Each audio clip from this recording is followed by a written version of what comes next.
environnementaux. Donc avec évidemment comme chef de file la région et de la mobilité et qui sera, le rôle de la région va être renforcé dans cette loi.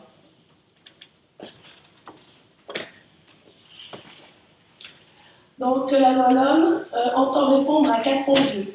La crise environnementale, le manque d'investissement pour les mobilités du quotidien, la dépendance à la voiture et la multiplication des moyens innovants, donc le covoiturage et toutes les actions qui sont mises en place sur les territoires.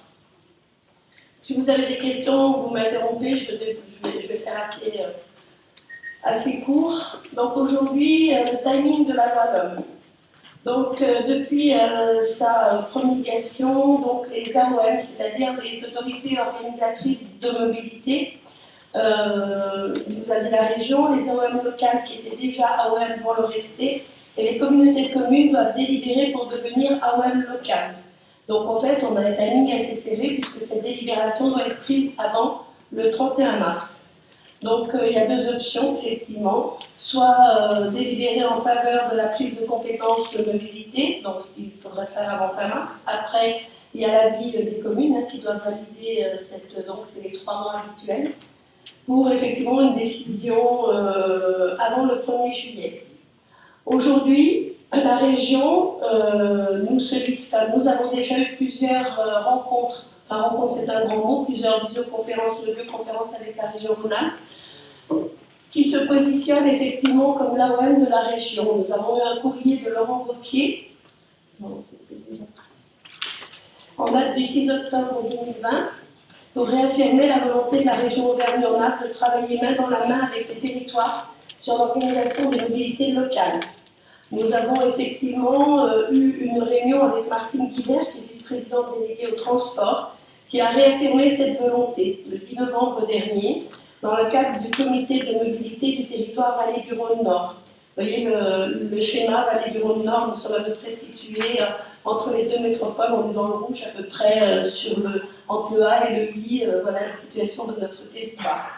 Donc aujourd'hui, nous avons déjà engagé une discussion avec la région, qui va le faire avec chaque EPCI, et qui nous demande aujourd'hui effectivement de présenter un diagnostic de l'existant fin 2020, début 2021, pour prendre une décision en connaissance de cause. Et nous allons avoir donc chaque collectivité des entretiens plus particuliers sur les attentes de nos collectivités et les engagements de la région pour les dessertes de nos territoires. Donc il faut savoir que, bon, je ne vais pas rappeler les chiffres et le nombre de communes, tout le monde les connaît, mais nous sommes à les plus étendues du département et nous sommes vraiment sous l'influence des 2 aires urbaines qui sont Grenoble et Lyon. Donc au fait, pour y voir plus clair, nous avons lancé une étude flash qui nous permettra effectivement d'engager une discussion avec la région Rhône-Alpes sur des éléments existants, sur ce qui se fait sur le territoire et ce qui va nous permettre de servir de base de négociation.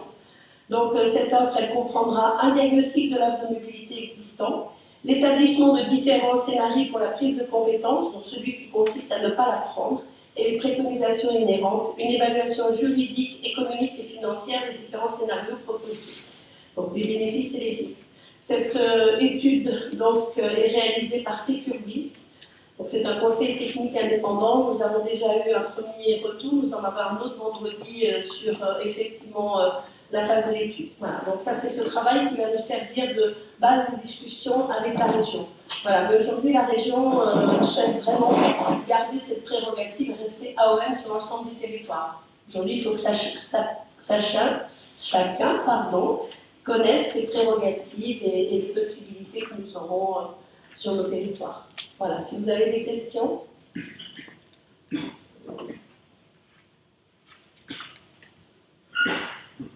Donc voilà, c'est un point d'étape sur la loi LOM. Yannick, est-ce que tu as quelque chose, toi, à rajouter sur la loi LOM et sur la décision qui est à prendre avant le 31 mars pour... Mais je m'en touche, ça fait plaisir. Voilà, écoutez, bonsoir à tous. Désolé pour ce retard. Evelyne a bien présenté effectivement les enjeux. Je pense que en même temps, depuis plein Covid où on en est, il faut quand même continuer d'avancer les dossiers de fond pour être clair on ne va pas être le territoire le plus inquiété dans nos relations avec la région sur les mobilités. Voilà. Il faut quand même se rassurer tranquillement. L'idée, globalement, c'est de pouvoir voir quelle sera la ligne de partage entre de la mobilité intra sur lequel il y a intérêt à agir pour nous, tout ce qui est mobilité douce, qui peut être de la mobilité intervillage, qui peut être de la mobilité sur des centres-bourgs pour, par exemple, de l'accès aux soins, de l'accès au commerce, de l'accès au marché, qui peuvent être d'un échelon donc, régional, des réserves, et puis tout ce qui va être de la mobilité, on va dire, qui est interconnectée avec les territoires voisins, comment globalement on traverse l'axe Lyon-Grenoble en traversant différents territoires sur les différentes lignes sur lesquelles notre périmètre intercommunal est connecté. Donc je pense que c'est là-dessus, ça voudra probablement dire qu'on a des discussions à avoir avec Bièvre-Est et Berre, mais également avec le Grésivaudan, Saint-Martin et Vercors, et avec Capi, parce que ces groupes, ces grappes d'intercommunalité, vont globalement prendre les mêmes décisions. Donc on a des réunions qui sont en train de se mettre sur ces sujets-là pour qu'on soit bien connectés et qu'on ne fasse pas n'importe quoi. Parce que ce qui a peut-être bien été dit par Evelyne, c'est que la prise de compétences l'AMO sur une intercommunalité, quelque part, l'a pris à une autre ou à la région et on ne peut pas avoir de trous sur les lignes complètes. Hein. Donc il va falloir qu'on soit très vigilant.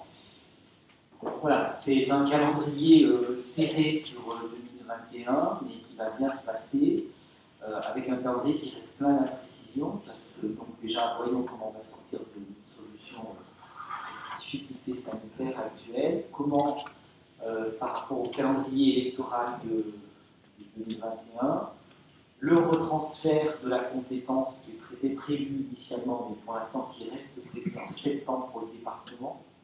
Donc on a beaucoup d'incertitudes, mais les choses, en tout cas, Bièvre est en train de s'organiser pour pouvoir faire face à cette commande. Et je crois que ça va dans le bon sens. Est-ce qu'il y a des questions, par contre, comme vous l'a demandé? Je pense qu'on fera des points d'étape en fonction du rendu de l'étude. Voilà.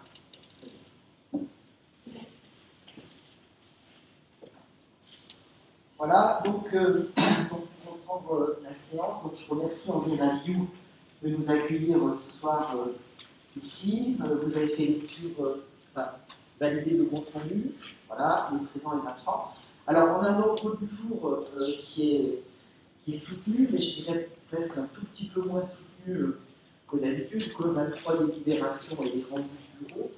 Donc, je vais peut-être profiter tout de suite de ce début de conseil parce que j'ai eu beaucoup de messages, de demandes sur quelques sujets qui nous importent plus du quotidien face à la crise sanitaire. Ça veut pas dire que les autres sujets ne nous importent pas, mais alors, deux sujets. Le premier va être sur lequel vous allez être en pleine ligne, et en pleine ligne directe, ça va être naturellement les campagnes de dépistage qui vont arriver avec les fêtes qui vont arriver, probablement un desserrement de veto sur des commerces qui vont arriver également, probablement mardi soir, hein, c'est après. Bon, les choses sont encore pas calées, j'étais en voiture là avec monsieur le préfet, il y a encore des choses qui ne sont pas calées. Mais globalement, l'idée du test est en train de faire son chemin et va probablement nous arriver bien, parce que je pense qu'il va y avoir une certaine envie pour les gens de se faire tester. Donc naturellement, Bièvre sera sollicité. Je pense que naturellement, Bièvre, comme on l'a fait pour les masques, comme on l'a fait pour le gel, eh bien, sera en capacité de répondre et de se positionner dans cette campagne de dépistage. Donc on devrait, alors je la coordonne à l'échelon régional, vous l'avez bien compris, hein, pour les 12 départements. On devrait arriver à identifier un certain nombre de niveaux de tests. Alors, je suis là, c'est là ou pas? Voilà, bon, parce qu'il y a des choses qui sont encore un peu non officielles. Hein. Donc, il y aura 3 niveaux d'organisation. Il y a déjà de pouvoir s'appuyer sur toutes les initiatives locales qui sont faites. Donc, s'il y a des pharmaciens qui font des tests en route, des laboratoires, des choses comme ça, on va maintenir l'existant. Après, on va s'intéresser à des gros volumes de population, donc toutes les populations lycées, leur personnel, les entreprises, les chambres consulaires. Voilà, donc, il va y avoir des tests qui vont être faits massivement au niveau de ces choses-là. Et puis ensuite, nous positionnerons sur le troisième niveau, qui est l'apport des collectivités. Et donc, les collectivités pourront, en fonction de leur organisation, eh bien, faire face à un certain nombre de tests. Donc, les tests sont achetés, donc on n'aura pas de problème d'approvisionnement de matériel. Il faut naturellement, pour les réaliser, tout un équipement. Il faut aussi prévoir de gants, de masques, de surcoûts, tout un tas de choses. Et puis les locaux ne seront pas la difficulté la plus importante. Je pense que les maires vont s'organiser.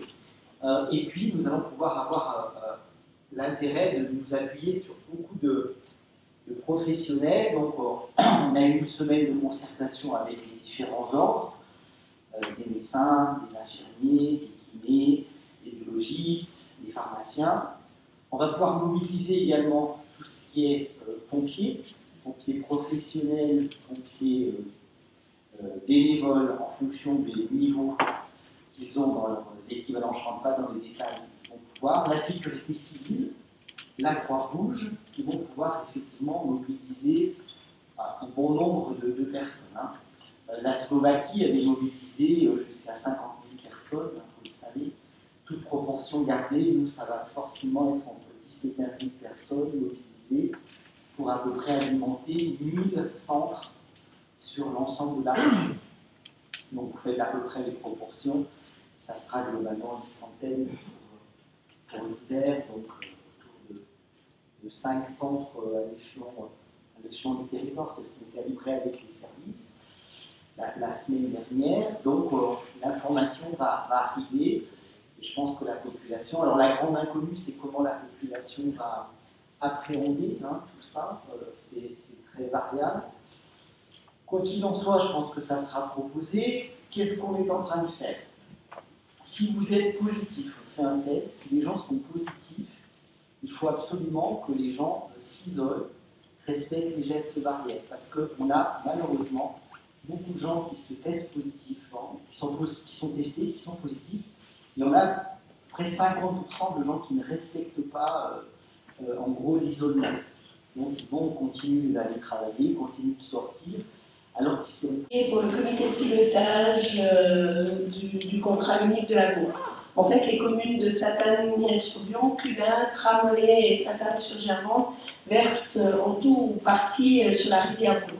Donc, à ce titre, l'Isère est concerné par la mise en œuvre des actions de préservation ou de rétablissement des continuités faunistiques. En fait, il s'agit surtout des trames vertes. Donc, ils sont des corridors écologiques pour les espèces animales terrestres. Les trames bleues, c'est le SMAB, effectivement, qui le suit. Ce sont des continuités des cours d'eau. Et tout ça est inscrit au contrat unique de la Gaule. Donc, aujourd'hui, je fais court, si vous avez des questions. Il s'agit de désigner 3 délégués communautaires. Je le dis parce qu'on a eu une question d'une commune qui souhaitait effectivement désigner son premier adjoint, mais nous sommes au comité de pilotage en tant qu'EPCI. Donc il faut effectivement que les personnes soient membres, soient délégués communautaires pour être délégués, enfin pour faire partie de ce comité syndical. Donc aujourd'hui, ce comité veille effectivement au respect des trames vertes et des trames bleues. Pour le comité syndical, les délégations ont été faites, ça apporte plus sur les travaux, sur les maîtrises d'ouvrage. Et là, en fait, le SMAP se prononce, les EPCI sont consultés systématiquement. Donc là, c'est vraiment un comité de pilotage sur ces trames vertes et bleues, sur les continuités écologiques. Donc aujourd'hui, il faut désigner 3 personnes de l'Interco pour faire partie de ce comité de pilotage. En fait, il est composé du SMAP et de 3 délégués par intercommunalité. Donc vous avez la liste des intercommunalités qui font partie de ce comité de pilotage. Voilà. Il faut savoir aussi que ce comité de pilotage est présidé d'une façon conjointe par la région et le SMAP. Donc le SMAP, la région et 3 délégués de toutes les intercos qui sont rattachés à ce bassin de la Gaule. Voilà, donc Yannick, est-ce que tu proposes les 3 délégués? Merci. Alors donc, effectivement, il faut être élu communautaire, donc voilà, une question des communes. Donc il est proposé, parce que c'est dans leur champ de délégation, Éric Savignon, Franck Poura et Christophe Barge. Après, rien n'est fixé. S'il y a d'autres candidatures qu'on aurait oubliées, n'hésitez pas. Mais c'est plutôt en fonction des délégations des uns et des autres. Et Franck qui est le vice-président de Bièvre-Isère au sein du CIRA. Pas de candidature autre, donc on peut faire voter les 3 candidats secrets. Personne ne demande. Le financement du SPE sera assuré par le programme, ce qu'on appelle le SAR, c'est le service d'accompagnement à la rénovation énergétique. Le SAR, les deux financeurs sont la région et l'État, via l'ADEME. Donc aujourd'hui, le changement, c'est que le SAR, la région, ne voudrait avoir qu'une porte d'entrée, c'est le département de l'Isère. Pour faire court, c'est ça. Donc, on a déjà eu une réunion de visio il y a une quinzaine de jours où on nous a demandé de manifester notre intérêt pour effectivement bénéficier de ces subventions avec comme porte d'entrée le département de l'Isère. Donc, on va se positionner pour parce qu'il est très important de prendre ces délibérations avant le 31 décembre si on ne veut pas que les financements s'arrêtent. Aujourd'hui, c'est quand même 55 000 € de subventions. Donc, la collectivité peut bénéficier, ça va nous permettre de continuer tous les services que nous offre la GEDEN et d'avoir même quelques services supplémentaires. Voilà, donc pour faire court, c'est ça aujourd'hui, c'est de dire effectivement, on manifeste notre intérêt pour faire partie, pour créer ce SPE et pour effectivement choisir la porte d'entrée du département. On a fait une vidéo, je crois qu'aujourd'hui il y a quelques intercommunalités qui sont encore hésitantes et qui ont moins avancé que nous, mais globalement on devrait, voilà, si on ne veut pas perdre et qu'il n'y ait pas de discontinuité dans les financements, il est important qu'on délibère avant le 31 décembre. Merci Evelyne. Alors, pour faire court, mais d'un côté, c'est des nouveaux dispositifs qui se mettent en place, sur lesquels effectivement il faut que la collectivité, ses services notamment, je regarde vers les services, puissent bien se saisir. Tout ça sera arbitré et réglementé dans le cadre d'un comité départemental, le fameux CDTE 38, le comité départemental de transition énergétique, que je co-présiderai avec le préfet de l'Isère, puisque c'est une coprésidence État-région. Donc il y a un certain volume financier qui va être transféré à ce CDTE, qu'on va articuler avec les plans de relance. Beaucoup de plans de relance sont à visée énergétique. On devait avoir ce comité il y a 15 jours, 3 semaines. 15 jours, j'ai demandé à ce qu'il soit repoussé parce que ce n'était pas raisonnable vu la masse de sortir un plan énergétique de crise sanitaire. Donc on va le refaire très vite en janvier. Et l'idée, c'est aussi de bien faire le tour de l'ensemble des collectivités et de l'intercommunalité pour soumettre à des financements tous les dossiers qui seraient intéressants sur tout ce qui est énergie, quoi, de façon générale. Parce que pour le coup, il y a beaucoup de plans de relance qui arrivent en même temps, et c'est toujours pareil, les dossiers prêts où on peut rapidement partir en financement va permettre d'avoir des financements et surtout permettre de remplir les bons de commande de toutes ces entreprises qui se sont spécialisées dans, qu'on appelle ça, l'isolation énergétique, sur la fracture énergétique. Donc c'est très intéressant tout ça, et puis ça permet quelque part de régionaliser et plus proche des territoires des montants financiers pour pouvoir faire face aux opérations du territoire. Donc la remontée de terrain est très importante. Est-ce qu'il y a d'autres questions? Merci à vous. Donc on va passer au vote. Donc qui est contre? Qui s'abstient? Donc adopté. Donc cette délibération concerne une demande de subvention auprès de la région Auvergne-Rhône-Alpes dans le cadre du projet de création d'un pôle économie sociale et solidaire.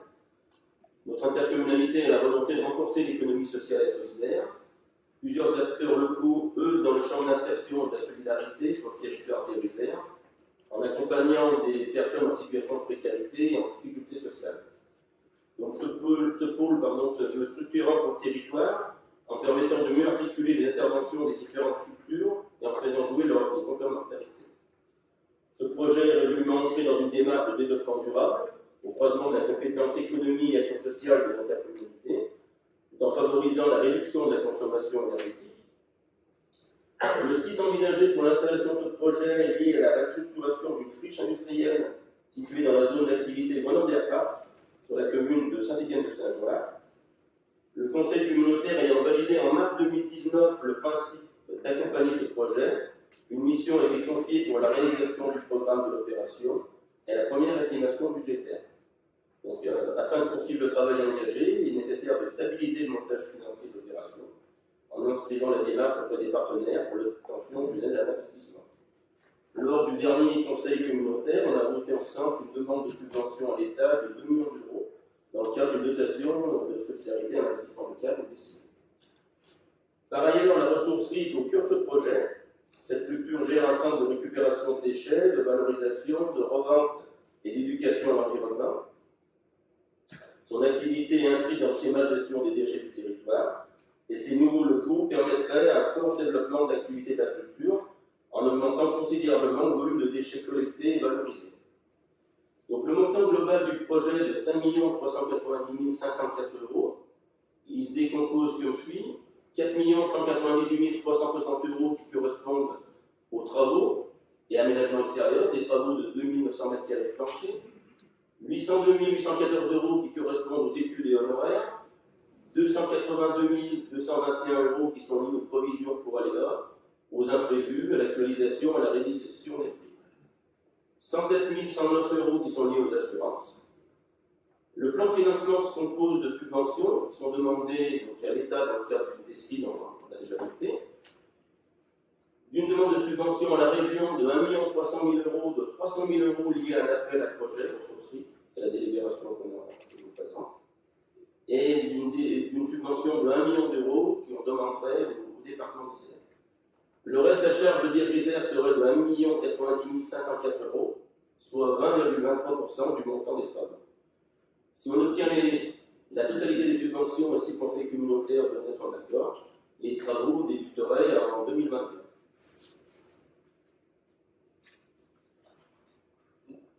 Merci Gilles. Donc c'est, comme on l'a fait à d'autres conseils communautaires, aussi depuis le business plan. Donc là c'est la demande de subvention auprès de la région. Est-ce qu'il y a des questions? Pas de questions. Donc, qui est contre?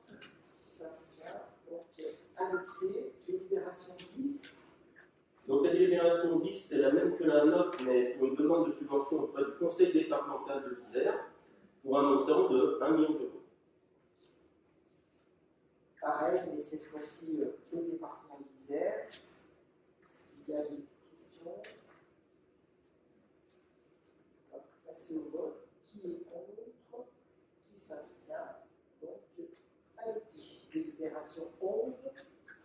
Oui, là, il s'agit des attributions de marché pour les repas pour les enfants, pour l'accueil de loisirs multi-accueil. Donc, c'est un marché qui est pour 1 an, qui est reconduit de 3 fois. Donc, on a 2 lots. On a un premier lot qui est la fourniture des repas pour les crèches, en fait, les multi-accueils des crèches. Et le deuxième lot, c'est pour les repas pour les accueils de loisirs. C'est ce qui comprend le mercredi et également les vacances. Pour le lot 1, on a reçu deux propositions, donc la société Guillot Traiteur et Saveur à l'ancienne. Donc on a pondéré les choix en fonction du prix, également de la note technique, c'est-à-dire la qualité du repas et puis le savoir-faire. Là, c'est l'entreprise Guillot qui est sortie numéro 1, donc on l'a retenu. Et pour le lot numéro 2, là, on n'a eu qu'une proposition de Guillot Traiteur, avec un petit peu les mêmes choses, les mêmes notes que pour le lot 1, c'est-à-dire au niveau du prix avec un 6 et la note technique 12,6. Donc là, on l'a reçu, sachant que le prix est aussi tout à fait raisonnable, malgré qu'il soit seul. Merci. Donc, le président de la commission d'appel d'offres est présent. Oui, voilà. Tout va bien. Est-ce qu'il y a des questions? Oui. Juste une question qui concerne le marché. Ah oui.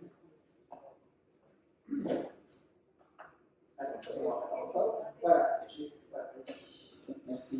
C'était juste une question qui concernait les marchés actuels pour qu'on se fasse une idée. Est-ce que vous avez une idée actuellement combien on paye pour ces mêmes équivalents?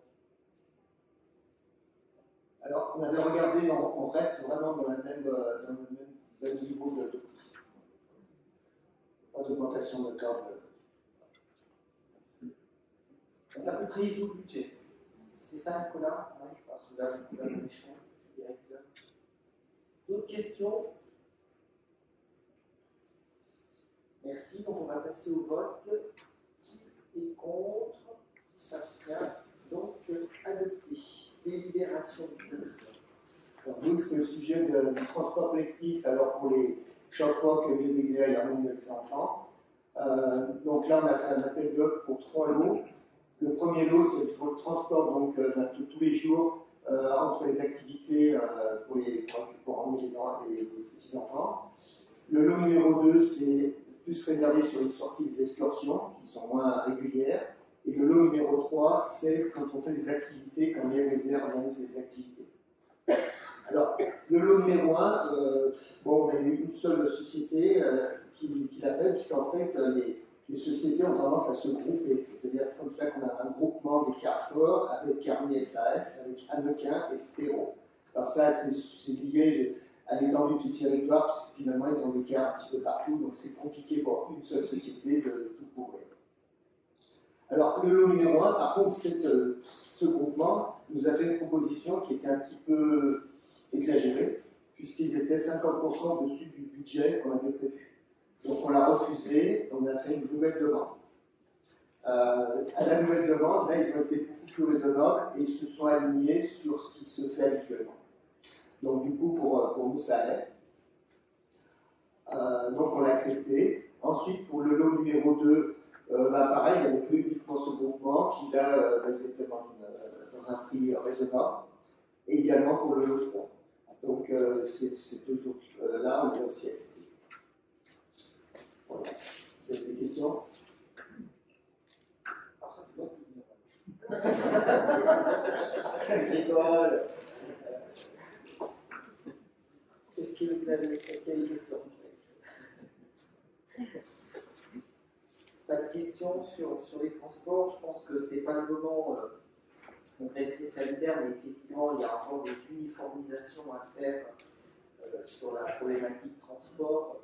Donc, ça a été évoqué par Evelyne tout à l'heure. Ça se traduira au sein des différents services, que ce soit les transports pour l'équité vis-à-vis du transport de piscine, les différents groupes de transport entre les différents centres aérés pour l'été. Donc, on va profiter effectivement de cette année 2021, donc on sera sorti un petit peu de tout ça, et donc c'est une année où il y aura beaucoup de réorganisation sur la mobilité, pour que Pascal puisse ouvrir côté des élus en charge du transport, et puis ses collègues, un certain nombre de champs de discussion, de groupes de travail sur la question des transports, parce que tout n'est pas identique. C'est normal, on ne va pas faire des fusions en quelques minutes, mais maintenant, le temps de la maturité est venu pour Isère, pour pouvoir faire des propositions qui seront équitables et qui correspondront à nos nouveaux champs de compétences sur les mobilités. Et on utilisera aussi beaucoup l'existant de tous nos différents groupes de transport qui existent dans nos différents centres aérés. On complétera tout ça naturellement par une enquête des usagers pour le transport à la demande, pour le covoiturage, pour les centres aérés et autres, des piscines, parce que ça va vraiment devenir des sujets importants.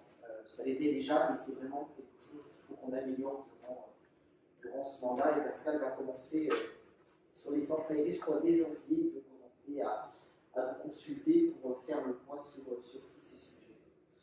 Voilà, est-ce qu'il y a des questions? Pas de questions, donc qui est contre? Qui s'abstient? Donc, adopté. Délibération 13, donc Jean Ferrero. Oui, bonsoir. Donc, il s'agit de la vente d'un terrain sur la zone d'activité du Pré de la Barre à Saint-Jean-de-Bournay.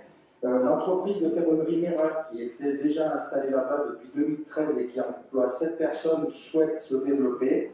Et pour ce faire, ils ont besoin d'un tellement dont nous étions propriétaires de 1663 mètres carrés. Ils vont construire dessus un atelier d'environ 400 mètres carrés et 163 mètres carrés de bureaux. Donc, il est proposé de céder à l'entreprise de ferronnerie Mérac la parcelle au prix de 25 € hors taxe du mètre carré. Merci Jean-Pierre. Donc, très bien qu'on puisse continuer à vendre du terrain, très bien que malgré la difficulté, eh bien, les entreprises continuent à investir sur le territoire. S'il y a des questions, donc je rappelle que toutes ces délibérations ont été naturellement prises en commission, que ce soit des commissions en audio, en visio, en présentiel, ça dépendait un petit peu de l'organisation de chacun des vice-présidents. Pas de questions. Donc on va passer au vote. Qui est contre? Qui s'abstient? Donc adopté. Délibération 14. Donc là, il s'agit du développement de la zone d'activité des meunières à la côte Saint-André. Donc là, les surfaces de terrain qui sont proposées à être achetées sont de 51 930 m². Donc c'est un compromis de vente qui a été signé le 9 juillet 2020. Ce qu'il a été convenu, c'est que le coût de l'opération était de 891 397 €, ce qui représente 17 € du mètre carré. Les frais divers sont à la charge de Biodiversité Communauté pour 14 544 €. Et sur ces terrains, il y a des baux ruraux donc, qui sont en cours.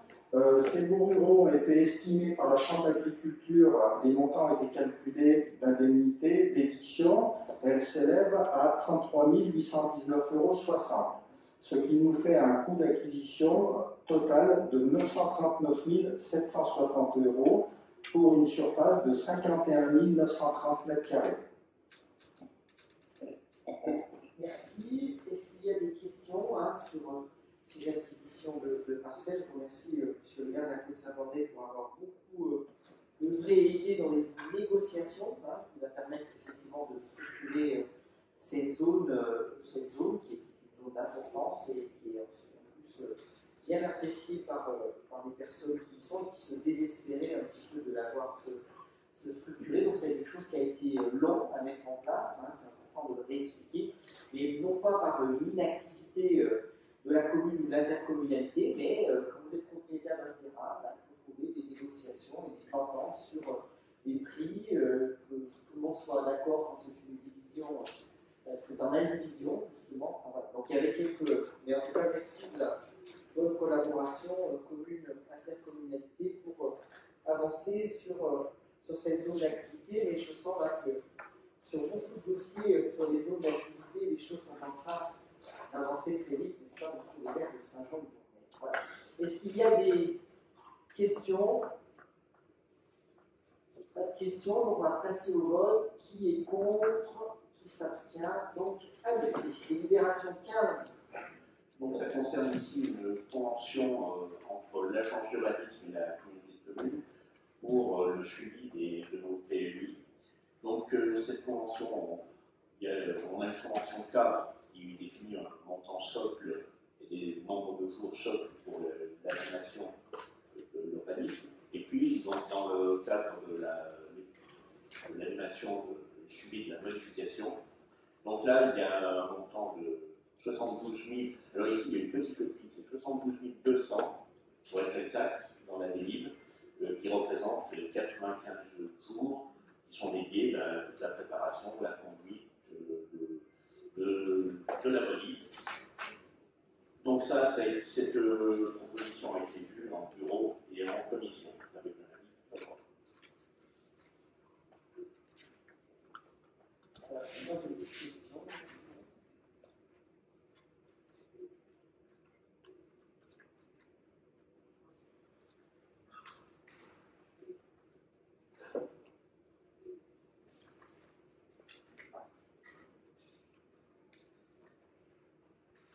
Ok, donc j'ai une réponse à mes questionnements. Donc voilà, donc c'est vos honoraires, vous êtes de l'AERG. Est-ce qu'il y a des questions? Pas de questions.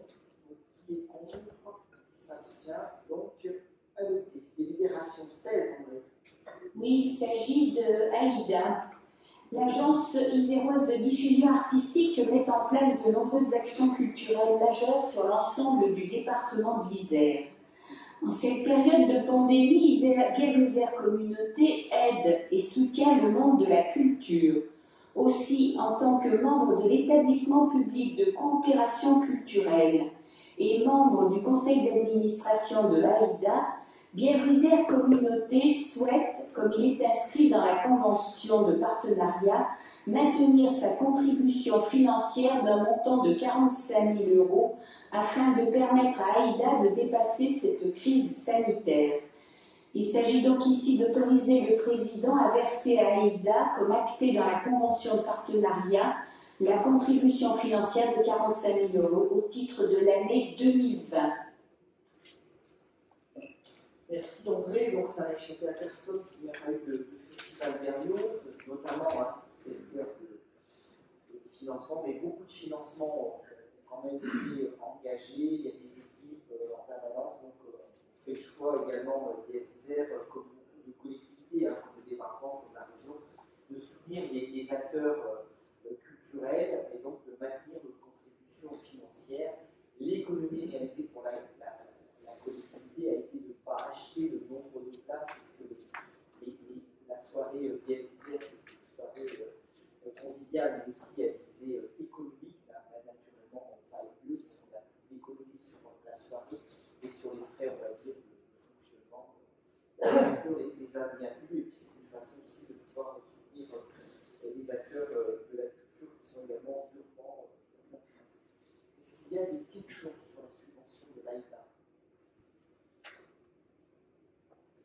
Il n'y a pas de questions. Qui est contre? Ça s'abstient. Donc, adopté. Délibération 17. À travers sa compétence école de musique, l'école de musique intercommunale de Bièvre-Isère Communauté propose de nombreux cours d'instruments, diplômants ou non, et de cours collectifs, donnant la possibilité aux 106 élèves, enfants, adolescents ou adultes, inscrits en 2020-2021, de bénéficier d'un apprentissage diversifié, de qualité, que ce soit en musique classique ou actuelle, de se produire sur scène et de participer à des actions avec des artistes professionnels. Depuis plusieurs années, le conseil départemental apporte son soutien à Bièvre-Isère Communauté. C'est pourquoi, en tant que partenaire privilégié, il est sollicité pour une aide à hauteur de 6 000 € au profit de l'école de musique intercommunale. Il s'agit donc ici d'autoriser le président à solliciter auprès du conseil départemental une aide financière de 6 000 €. Merci André. Est-ce qu'il y a des questions sur les subventions des écoles de musique? De l'école de musique intercommunale, pardon. Pas de questions. Qui est contre? Qui s'abstient? Donc, adopté la 18. Cette délibération a pour but de demander une subvention au conseil départemental sur sa ligne Action culturelle.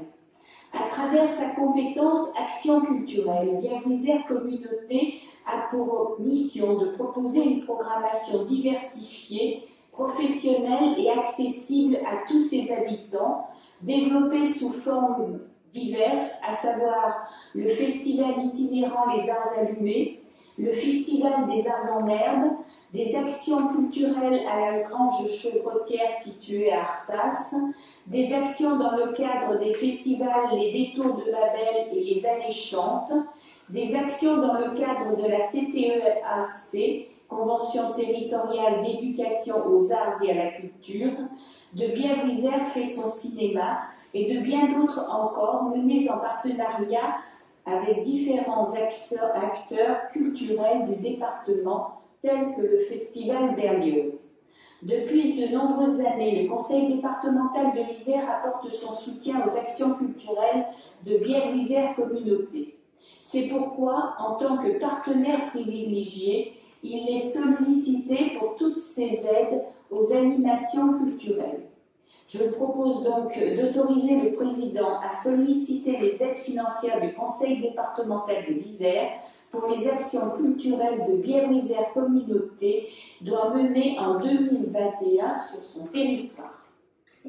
Merci André. Donc il y a beaucoup de proposition de la commission culture et de la vice-présidente pour qu'effectivement envisage bien qu'en 2021 les gens auront soif de sortir de toutes ces périodes, et je pense qu'il va falloir qu'on intensifie ce qui est prévu par André Ragnou, la campagne, on va dire, festival et autres, qui va décaler peut-être sur un peu le mois de juin si on a quelques incertitudes sur le mois d'avril, il faudra qu'on voit, mais d'avoir un juin, juillet, août qui puisse mêler effectivement les opérations cinéma que vous avez bien publicitées de façon générale, qui a fait quand même combien de Plus de 3500. 3500, donc c'est quand même significatif pour en prendre beaucoup. 26 communes ont participé et la moyenne était entre 100 et 400 participants. Donc c'est des opérations qui, je pense, vont pouvoir se renouveler et se mailler avec des opérations existantes. Et moi, c'est la condition que j'ai donnée, c'est qu'effectivement, on peut avoir nos propres opérations, des artistes cinéma, et qu'on puisse arriver à faire un programme qui soit une espèce d'assemblée entre les propositions du monde associatif, qui aura aussi envie et qui a aussi des ressources en interne, qui n'ont pas d'associations qui font du théâtre, qui font de la musique, de la danse, les propres propositions de Biel-Isère qui viennent plutôt en complément de ce qui n'existe pas, pour pouvoir faire un programme qui pourra faire rayonner tout le territoire sur juin, juillet, naturellement, avec, je l'espère, le festival de l'Argos. Oui. Je voulais juste savoir quel est le montant qu'on sollicite au niveau du département. Alors, c'est fonction des actions, donc on ne peut pas le savoir à l'avance. On s'inscrit sur des lignes et au fur et à mesure des actions, suivant ce qui est proposé, suivant les participations des autres associations, on a des montants qui sont différents. Le but étant d'essayer de satisfaire au maximum les exigences du département pour obtenir le maximum de subventions. Et nous avons dans notre communauté de communes un trait qui est tout à fait particulier, c'est que nous faisons beaucoup participer les associations locales et la population. Donc ça nous donne des points supplémentaires pour obtenir ces subventions. Merci. Ouais, c'est difficile, on essaiera de dire un pourcentage. C'est vrai que c'est une question intéressante, mais moi j'avais envie de dire 30%, mais Jean-Claude n'a pas l'air de dire autant. On a été volonté de 30%. Qu'est-ce que vous dites? Bon, bah merci. Tu essaies de détourner ma réponse, mais tu n'y arriveras pas. Oui, mais je vois parce que je l'ai posée avant toi. Cette petite nouvelle, moi je vous dis, cette petite nouvelle est redoutable. Hein. Donc, quand il s'agit de sous, je suis toujours présente. Alors, Madame Lacroix, combien vous estimez à peu près? 3 000 € de baisse pour le festival des partenaires, et 15 000 € pour le festival des arts allumés, en principe. Et pour l'école de musique, on passe à 5 000 €. Voilà, pour les aides que l'on obtient. Et après, il y a tous les projets. Mais là, c'est fluctuant. Mais pour ces festivals qui existent depuis de longues années, c'est le montant. Merci. Merci pour cette question. D'autres questions? Donc, on va passer au vote. Qui est contre? Qui s'abstient? Donc, adopté. La suite. Alors, il s'agit de subventions accordées à nos écoles de musique associatives. Dans le cadre de sa politique culturelle, Biel-Isère Communauté accorde des subventions à des structures culturelles présentes sur le territoire. Dans la continuité du projet de mise en réseau des écoles de musique initié par le département de l'Isère, Biel-Isère Communauté mène une action pour renforcer le partenariat entre les écoles de musique présentes sur le territoire, qu'elles soient associatives, communales ou intercommunales. Le confinement a bousculé le tissu associatif culturel et les écoles de musique associatives n'ont pu assurer leurs activités comme prévu. Si certaines associations ont pu faire face et renoncer au paiement de la subvention de fonctionnement de Biel-Isère Communauté, d'autres sont dans le besoin et demandent le versement de cette subvention. Aussi, je vous propose de répondre favorablement à la sollicitation de celle-ci et de leur accorder les aides suivantes.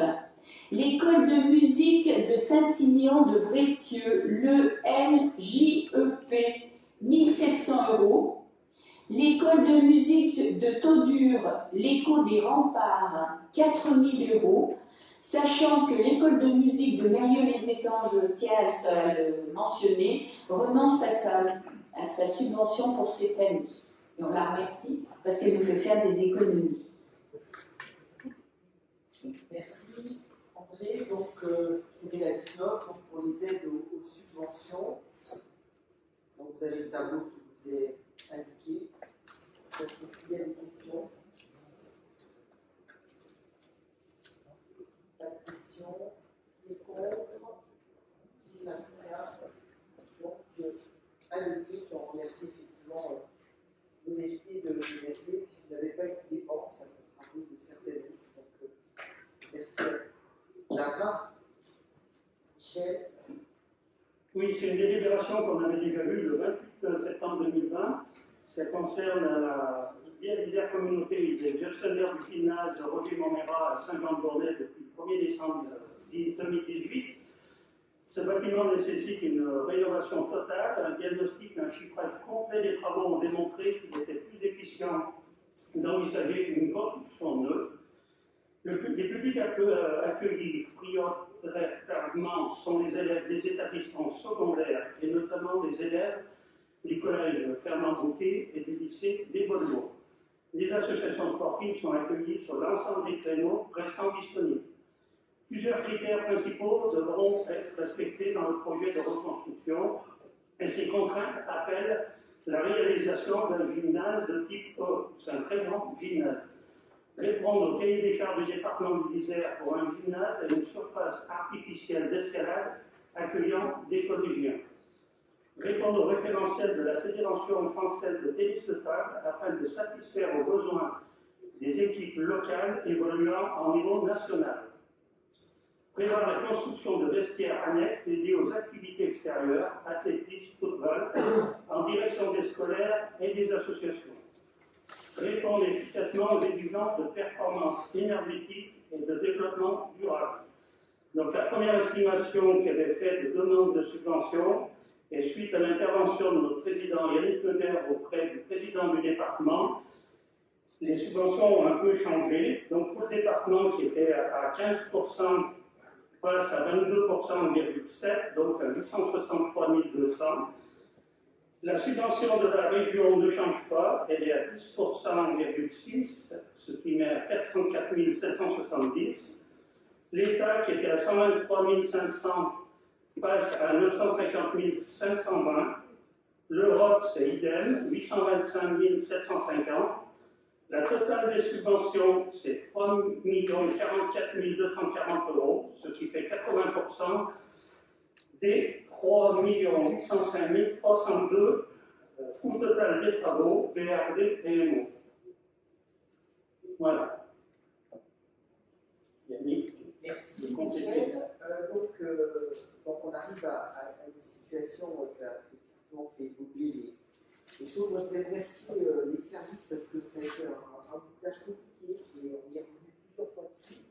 Et je vous remercie Valérie et Jean-Claude et puis les directeurs travaux et pôles, les sports pour être revenus parce qu'on arrive quand même à ce que l'on souhaitait. On parle d'un volume quand même important, hein, 3,8 millions qui permettra quand même les spécificités qu'on a sur les différents équipements, hein, comme encore récemment à chantier, c'était de pouvoir permettre l'escrime. Là, ça sera de pouvoir permettre le ping-pong, hein, en fonction d'un niveau particulier qu'on n'avait pas sur le territoire. Mais on arrive quand même à un reste à charge pour la collectivité qui reste le 20%, on va dire, traditionnel. Donc c'est beaucoup de temps passé. Et on a regagné quand même, je crois, entre les deux délibérations, 300 à 400 000 €. Donc, ça, hein, donc ça vaut le coup de craquer et on voit l'intérêt quand même d'avoir des directeurs efficaces parce que ça, quelque part, ça constitue l'investissement qu'on fait en eux. Voilà. Merci en tout cas. Est-ce qu'il y a des questions? Pas de questions. Qui est contre? Qui s'abstient? Donc, adopté. Délibération. délibération 21. Oui, donc il s'agit de l'attribution des marchés pour la rénovation de la maison d'enfance à Châtelet. Donc je rappelle que lors de sa session du 17 juillet 2020, le Conseil communautaire a validé l'avant-projet définitif concernant les travaux de rénovation de la maison d'enfance de Châtelet pour une estimation à 251 700 €. Donc travaux de base plus l'option. Donc l'option, il s'agit de refaire la façade complètement. Donc afin de trouver les entreprises, donc un appel d'offres a été lancé. La commission MAPA s'est réunie le 6 novembre 2020 après avoir pris connaissance du rapport d'analyse établi par l'équipe de maîtrise 2 composée de l'architecte économiste Barreau Architecture et du bureau d'études Cabinet Poste. La commission MAPA a décidé de retenir les entreprises à attribuer les marchés des travaux selon les conditions suivantes. Donc vous avez le tableau qui est dans la délibération. Je vais quand même le lire. On a un peu de temps. Donc diminution de gros œufs, donc Fubé-Lambert pour 157 440. Les terrassements, donc Gachet pour 94 235. Charpente couverture, donc manchon charpente pour 19 063. Façade, rodage de façade pour 60 109. Menuiserie extérieure, donc component menuiserie pour 25 337. Menuiserie intérieure, donc component menuiserie pour 112 000. Serrure menuiserie aluminium, donc SRL Morin pour 47 878. Doublage cloison, donc Cobert pour 84 228. Carrelage faïence, donc Fio SA pour 37 000 €. Sol souple, établissement Bailly pour 10 850. Électricité courant faible, donc RMB Elect pour 60 900. Chauffage ventilation, donc Auto Énergie pour 134 293. Ascenseur, donc Copain Ascenseur pour 24 420. Équipement de cuisine, donc Mélanchol pour 3 175. Et enfin, finalité, Pucère pour 4 831. Donc, on arrive à total du marché donc à 876 704, soit moins 0,80% par rapport à l'estimation. Donc, c'est très bien. Donc, ça représente 74 000 €, 196 € de gagné, on va dire ça comme ça. Voilà, d'économiser plutôt. Voilà. Donc, ça a été vu en commission MAPA donc, le 6 novembre. Ça a reçu l'avis favorable du bureau le 17 novembre. Et l'avis favorable de la commission le 19 novembre. Est-ce que vous avez des questions?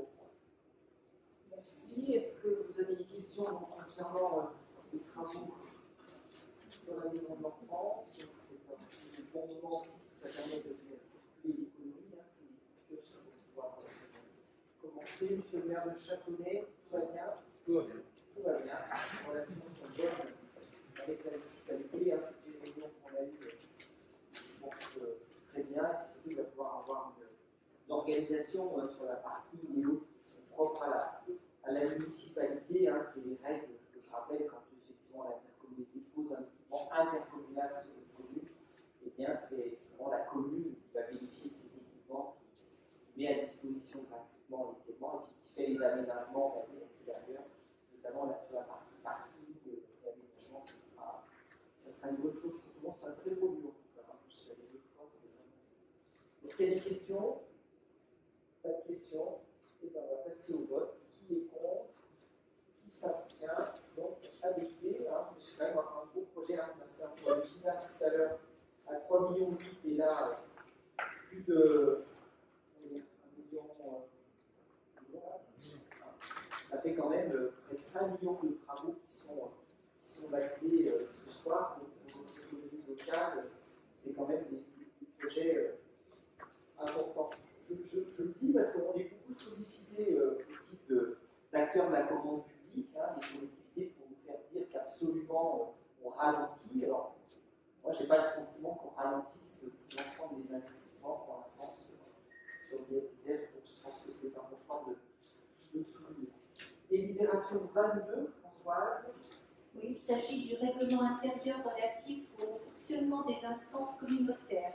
Donc, les communautés comprenant au moins une commune de 1000 habitants et plus doivent se doter d'un règlement intérieur dans les 6 mois qui suivent leur installation. Le conseil s'est installé le 10 juillet 2020, donc Via Désert doit se doter de ce règlement intérieur. C'est un document administratif qui a vocation à rappeler et préciser les conditions de fonctionnement des instances communautaires et tout particulièrement du conseil communautaire. dans le respect des règles fixées par le Code général des collectivités territoriales. En annexe, vous avez eu le règlement qui a été joint. Il a été présenté en bureau communautaire en date du 3 novembre 2020. Il a été présenté à la commission en date du 10 novembre 2020. Dans les deux cas, défavorable. Il est donc proposé au conseil communautaire d'approuver ce règlement intérieur. Merci. Alors, s'il y a une question sur ce règlement intérieur. Oui, Christophe. Oui, merci. Alors, j'ai une question concernant l'article 7, concernant les amendements. Qu'est-ce qui a amené à modifier l'article 7, puisque je suis procuré le précédent règlement intérieur du dernier mandat, et jusque-là, il pouvait y avoir des modifications du jour même du conseil communautaire. Or, dans l'article 7, maintenant, c'est précisé au plus tard 48 heures. Qu'est-ce qui a amené d'apporter ces modifications? Je laisserai répondre Nathalie, mais je pense que c'est. Pardon, je pense que c'est pour laisser le temps, plus de temps au président et au bureau de répondre à cette modification. Et si le jour même du conseil communautaire, on souhaiterait modifier quelque chose, on n'est pas un peu bloqué?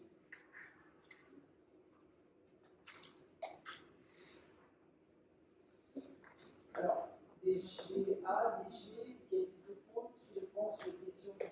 Boulot. Où est Mme Bouchard? Je ne vois pas. Ah, alors, Nathalie. On n'entend pas.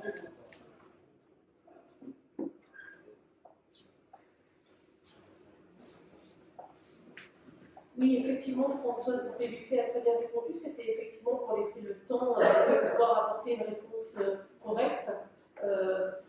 Voilà, donc après, c'est un choix qui peut être fait aujourd'hui de modifier cet article. Après, je ne sais pas quel est le sens de la question, mais une grosse collectivité, donc qu'on ait des questions 48 heures avant, ce qui permet quand même, dans ces règlements intérieurs, ça ne me paraît pas choquant. Non, mais moi non plus, mais c'est simplement une question organisationnelle. Si le jour d'un conseil, il s'avère qu'on veut modifier quelque chose, est-ce qu'on se bloque pas? C'est ça la question. Non, moi je considère que non. Par contre, ça permet, au vu de 60 000 habitants et du nombre d'agents, et de pouvoir préparer en gros. Après, j'ai jamais refusé de prendre des questions, des choses comme ça. On peut amender, j'ai même retiré sur table, on peut amender sur table. Voilà, ça me coupe. Moi, pour le coup, je le fais plus sous pression de l'administration. Moi, je préférerais qu'il y ait beaucoup moins de ça, ce qui me permettrait de déposer, de diminuer sur table, parce que les services mènent beaucoup moins bien, parce qu'il y a moins de solidité juridique. Donc, c'est un compromis entre l'agilité de la collectivité, tout en permettant quand même d'asseoir la décision. Mais moi, je veux quand même qu'on puisse rester dans les process d'urgence. Voilà. Alors, généralement, à 48 heures, on est quand même le lundi, donc ça veut dire que si on ne sait pas ce qu'on va dire au conseil communautaire samedi midi, on est cuit quand même. Voilà. Ce n'est pas dans la journée qu'on va pouvoir sauf grande urgence. Jean-Claude? Ça dépend aussi de la nature de l'amendement, ça peut être à la marge, c'est plus facile à faire. Si vraiment ça remet de fond la délibération, c'est mieux effectivement d'avoir un amendement un peu à l'avance, de telle manière, comme le disait le président, à s'assurer de sa validité juridique. Donc c'est un peu ça l'ambiance. C'était vraiment moi l'aspect de ne pas se bloquer par rapport à une chose qui était petite. Après, attention quand même, c'est souvent des règlements intérieurs qui nous viennent de nos collectivités avant les fusions, et le passage de la barrière des 50 000 habitants nous oblige quand même à beaucoup plus de solidité, je dirais. On ne peut pas tout se permettre le jour du conseil. Voilà, est-ce qu'il y a d'autres questions? J'aimerais juste une autre. Oui, ça met l'article 12. Moi, j'aimerais qu'on m'explique ce que veut dire le premier paragraphe quand on parle de respecter la représentation proportionnelle à la plus forte moyenne afin d'assurer l'expression pluraliste des élus. Ça concerne les commissions communautaires thématiques.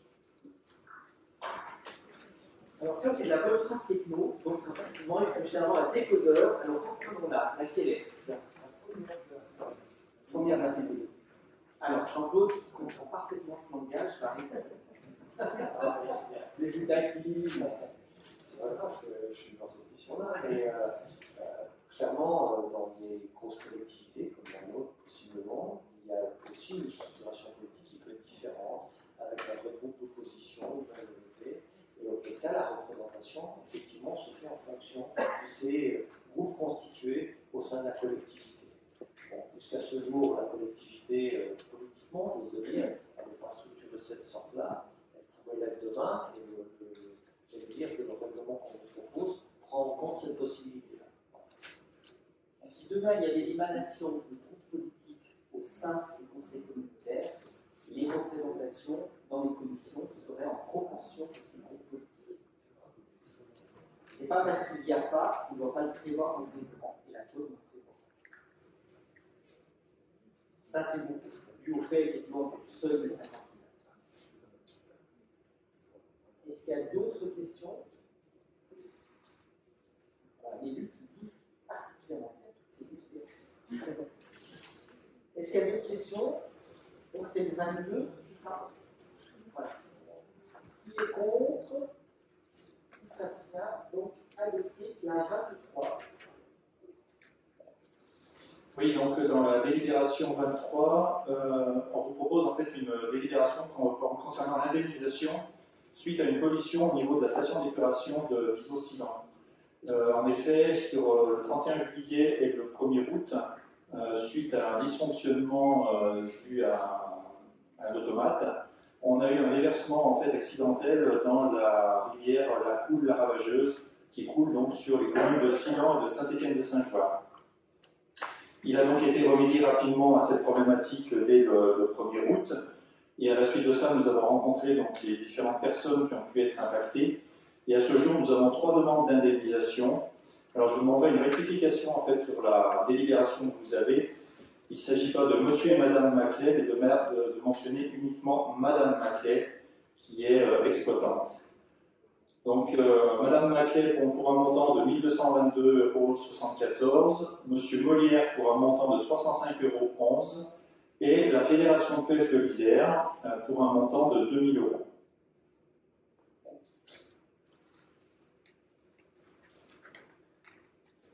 Merci. Donc, oui, malheureux épisode, hein, mais bon, on a pu très bien gérer, merci Eric, avec les riverains, et puis notamment avec la Fédération de pêche, qui était la délibération d'après. C'est celle-ci, voilà, hein, avec la Fédération de pêche, qu'on a pu effectivement trouver les meilleures organisations possibles pour pouvoir re-empoisonner et puis faire le nettoyage nécessaire et puis pallier rapidement au préjudice. Donc merci Eric pour tout ça. Donc, il y a eu beaucoup d'inquiétudes hein, et puis beaucoup d'auditions par la police de l'eau et autres. Il y a eu vraiment une instruction très importante et les agents de l'IFZ ont été soumis à beaucoup d'enquêtes. Mais bon, c'est un bon déroulé des choses, mais sachez que la police de l'eau est très très vigilante sur ces situations-là. Voilà, donc ils ont été bien auditionnés, bien enquêtés. Mais bon, c'est une défaillance technique, c'est plus tard. Est-ce qu'il y a des questions? Oui, vas-y. Oui, simplement, on n'a pas d'assurance qui peuvent couvrir ces indemnités. Ah, vas-y, Eric. Non, effectivement, notre compagnie d'assurance ne couvre pas ce genre de problème, même si on a fait une déclaration évidemment à l'assurance. Landine pourra compléter. Eric a pas bien répondu, c'est exactement ça. Bon, c'est pas un peu bon, après, il faut. Bon, voilà, 4 000 €, c'est une petite somme qui a permis effectivement de pouvoir compenser voilà, les jeunes. Oui, juste pour dire que le marché des assurances est en cours de négociation et il y a des moments, on est en train de voir que d'être assuré sur tout fait que ça coûte bien plus cher que quand on a quelques sinistres de temps en temps. Donc, il vaut mieux avoir quelques sinistres et pas les payer. On verra des économies, donc c'est pas des grosses sommes qui sont en jeu. C'est une somme qui a pris, c'est une somme, et par rapport aux 80 millions € de budget des réserves, c'en est plus vraiment une. Par rapport à un budget de commune de 100 habitants, c'est une somme. Donc, il faut qu'on s'assure sur ce qui pourrait mettre en péril ou pas les finances de la collectivité, mais des fois, on gagne plus. Pourquoi ne pas s'assurer sur les sujets? Parce que là, je veux bien, c'est une défaillance technique. Hein, c'est une vanne qui a mal fonctionné au moment où elle devait fonctionner. Il n'y a pas d'erreur humaine, il n'y a pas de malveillance, il y a dysfonction technique.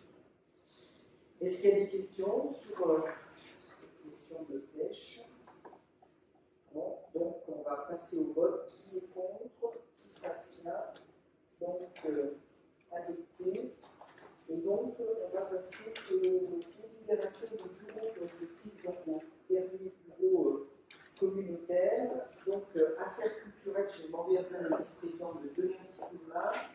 Donc, on a été, enfin, je vais y aller, mais si jamais il y a des soucis, on a la parole. Donc, une délibération qui a fixé les nouveaux tarifs de l'école de musique intercommunale. Je crois qu'il n'y a pas d'augmentation et pas de changement. C'est bien ça, André? Ah, allez, vas-y.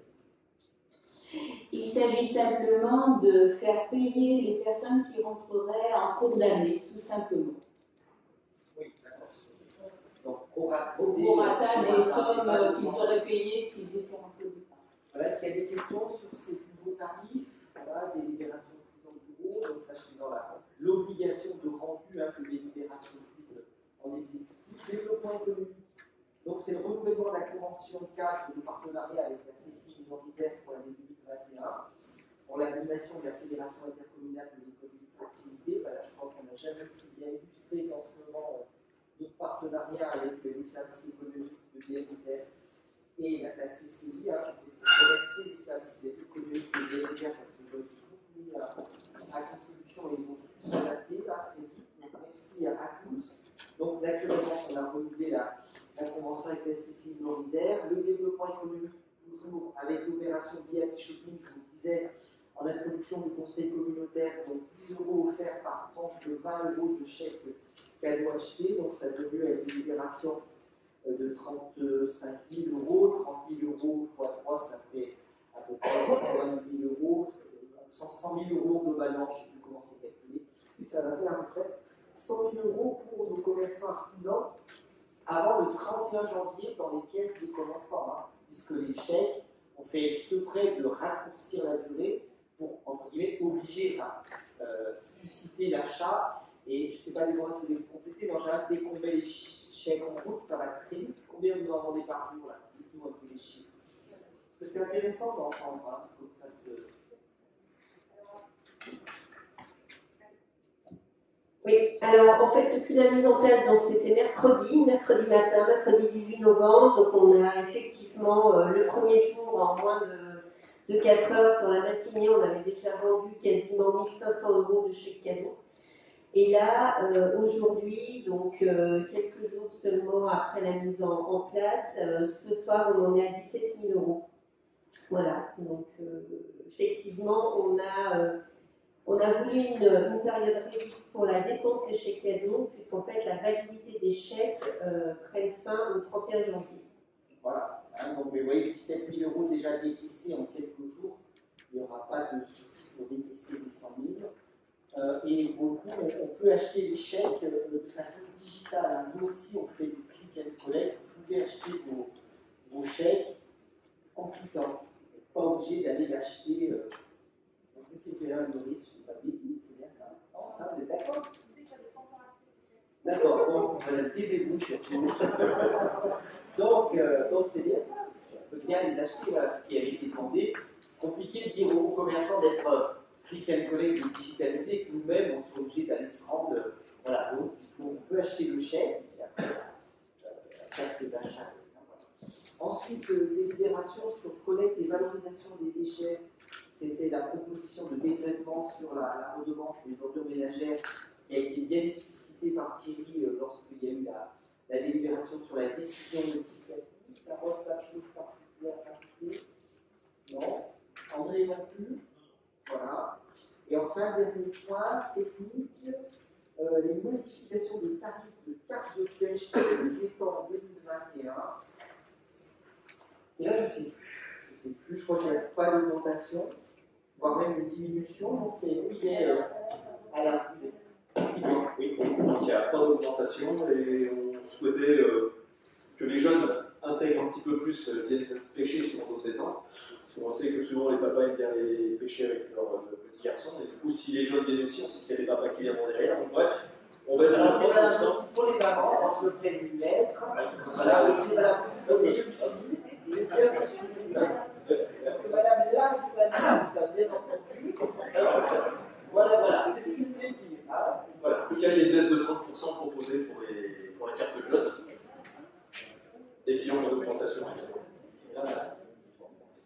Merci, merci beaucoup. Donc, on a terminé l'ordre du jour. Quelques questions d'organisation. Donc, on a bien le feu vert de faire des conseils communautaires dans ces grandes salles. Donc là, ça nous permet de découvrir la salle de Saint-Agnin. Donc, pour le conseil communautaire de décembre, donc si je ne me trompe pas, c'est la Côte Saint-André qui nous accueillera. On est toujours d'accord, Joël? Ah, oui, c'est une forte demande de votre part. Alors,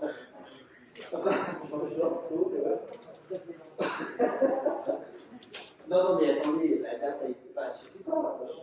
Bon, on va regarder. Alors, bon, en tout cas, voilà. Sous réserve que ça soit dispo quand on va faire attention. Donc voilà. Et pour le conseil communautaire donc de décembre, ça serait la Côte Saint-André. Vous voyez qu'on tourne un peu sur les différents secteurs. Et pour le conseil communautaire de février, on me dit que c'est Carole à Taux-Dur. C'est ça. Voilà, hein. Donc c'est à Taux-Dur pour février. Donc il va avoir celui de mars, d'avril. Donc s'il y a des communes qui ont des grandes salles, à votre bon cœur, je vois Saint-Jean-de-Bournay qui lève la main. Mérieux-les-Étangs. Tramollet, Beauvoir. Saint-Étienne. Vous avez noté. Sardier nous a accueilli les verts, ils ont des problèmes techniques. On ne dira pas ce que vient de Sardier vient de donc, janvier, décembre, la Côte Saint-André, janvier, Taux-Dur, et puis Audit bien, donc on a Saint-Jean, donc Saint-Jean-de-Bournay, Saint-Étienne, Beauvoir, Tramollet, et j'ai vu quelqu'un d'autre, Mérieux. Voilà. Faut grande salle, hein, d'accord, hein. Il faut que ça soit grand, hein. Cette taille-là, c'est parfait. Il faut plus de 300 mètres carrés. Hein. D'accord? Donc, le calendrier 2021 va arriver, il est bientôt là. Alors après, ce qu'on fait un point sur les masques et les purificateurs, j'ai perdu le fil. Alors allez-y, Vincent. Bonsoir. A priori, certains maires n'avaient pas encore reçu en mairie le mail région et la relance faite par Guérisère pour la commande de masques enfants et de purificateurs. J'en ai envoyé 3 ce matin. Est-ce que d'autres mairies n'ont pas reçu le mail d'information qui permet de commander des masques enfants et des purificateurs dans les écoles? Une partie, oui. Alors, pas tout le monde, hein. Donc, tous ceux qui ont reçu les masques enfants, c'est très bien. Donc, il y en a pas mal qui sont arrivés. Est-ce qu'il y en a qui ont commandé des masques enfants et qui ne sont pas arrivés? Oui. Alors, on a Saint-Agnin. Non, vas-y, André. Non, les Saint-Agnin. Donc, il n'y a que Saint-Agnin. Ah, Pirivy. Alors, on note. Donc, a priori, il y a Saint-Joire, Pirivy et Saint-Agnin. Ne me demandez pas d'explication, c'est pas compréhensible. Je ne sais pas pourquoi certaines ont reçu, d'autres pas. Je n'arrive pas à savoir. Enfin, c'est trop compliqué en termes de logistique. Donc voilà. Donc, il y en a qui ne sont pas commandés, qui sont plus livrés. Donc, j'ai un peu entendu ce que tu as dit. Donc, je pense que tu as piqué la commande de quelqu'un d'autre. Non, je plaisante. Bon, en tout cas, c'est pas. Voilà. Mais globalement, l'idée, c'est que tous ceux qui en voulaient puissent bien en avoir. Donc, il ne reste plus que Saint-Joire, Mérine, Saint-Agnin. C'est bon? Voilà. Donc, c'est des commandes en ligne, hein, qui nous dit Thierry. Après, concernant les purificateurs, est-ce que tous ceux qui voulaient commander des purificateurs ont fait? Et ceux qui, ou est-ce qu'il y en a encore qui en veulent, qui, voilà, qui ne s'est pas finalisé? Alors, André.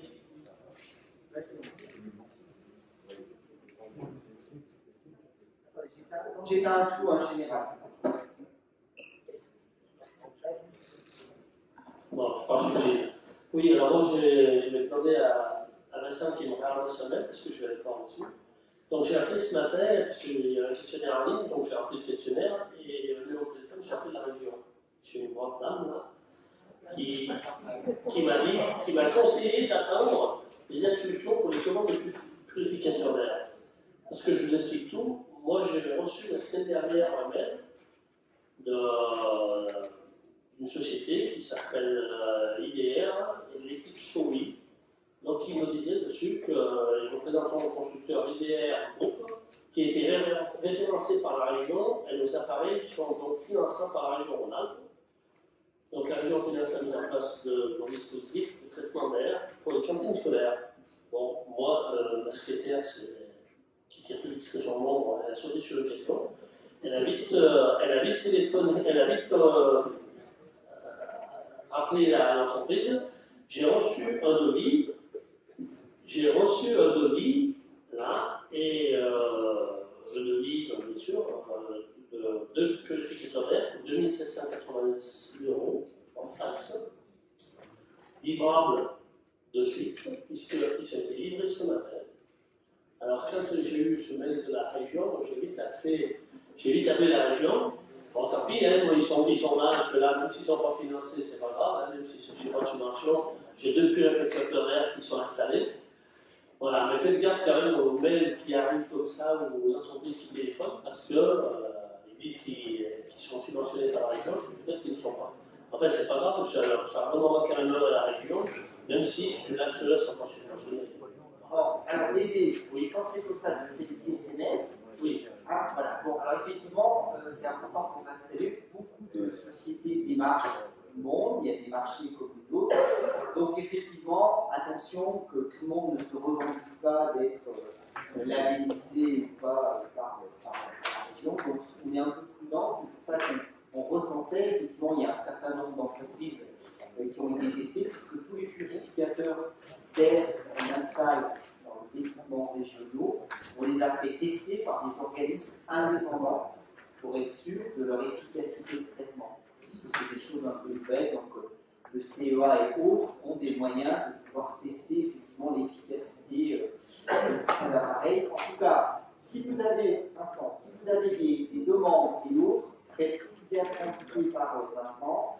Nous permet de vérifier que vous avez bien des entreprises qui sont référencées et probablement pour que ça soit plus agile, c'est les communes qui vont commander, on est bien d'accord, et ça sera sur la base du remboursement. Hein, sur les communes, directement aux communes. D'accord? Les régionales. Comment sait-on qu'on est sur la bonne entreprise, puisque c'est nous qui commandons? Est-ce qu'on aura Normalement, vous avez une liste d'entreprises. Mais pour le moment, on a encore là. Si, moi je l'ai, la liste. Alors, moi j'ai une approche un peu différente. En fait, il y a une dame de la région qui m'a appelé ce matin, en me donnant 6 noms de sociétés. Et elle m'a dit dans un mail, donc l'entreprise fait d'ailleurs, et elle m'a demandé de me débrouiller, qu'on appelle une ou 6 entreprises pour avoir un devis et commander un plat. Et c'est elle qui m'a appelé.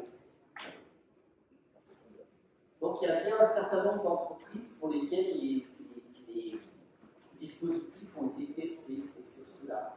Après, on transmettra les coordonnées. Il faudrait bien juste vérifier que les noms, c'est bien les mêmes que j'ai envoyé à Vincent. Ok, il n'y a pas de problème.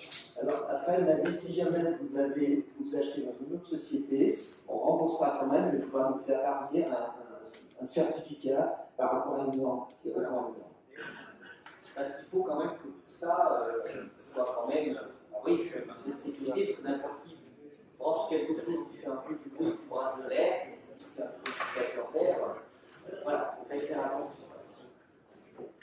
Donc, tu auras ton certificat, on est, je ne fais pas de soucis.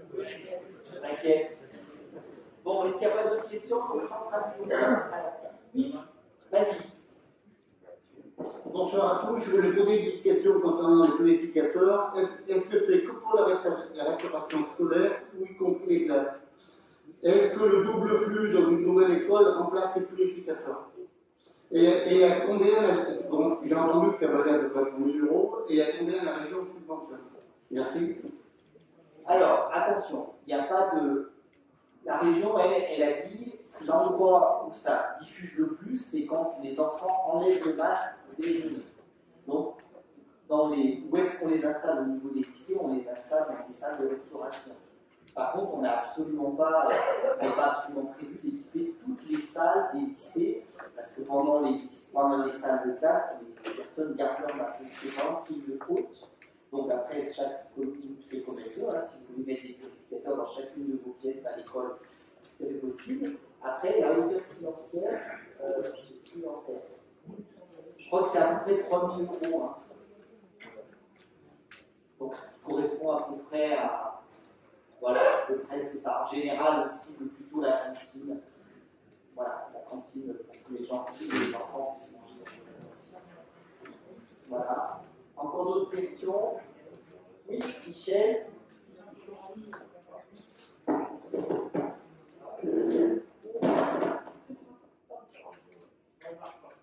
J'ai essayé de parler simplement par rapport aux écoles privées. On nous a dit que nous, on a une école privée, on voulait en prendre un pour la cantine de l'école privée, et on nous a dit à la région qui transitait directement avec le diocèse. Oui, alors toutes les états, parce qu'en gros, il y a les écoles privées, mais il y a surtout les lycées privés. Donc on a des liens directs avec le recteur pour l'enseignement public et l'aspect diocésaire pour les écoles privées. Donc, comment dire, ça se fait directement pour. Voilà, c'est pas les municipalités qui vont équiper les écoles privées, c'est chaque diocèse, en gros par département, qui va recenser ces écoles privées et on va massifier les commandes pour les écoles privées. Vas-y Isabelle. J'avais une question que vous n'avez pas répondu tout à l'heure par rapport aux écoles neuves qui ont un dispositif. Alors ça c'est très technique.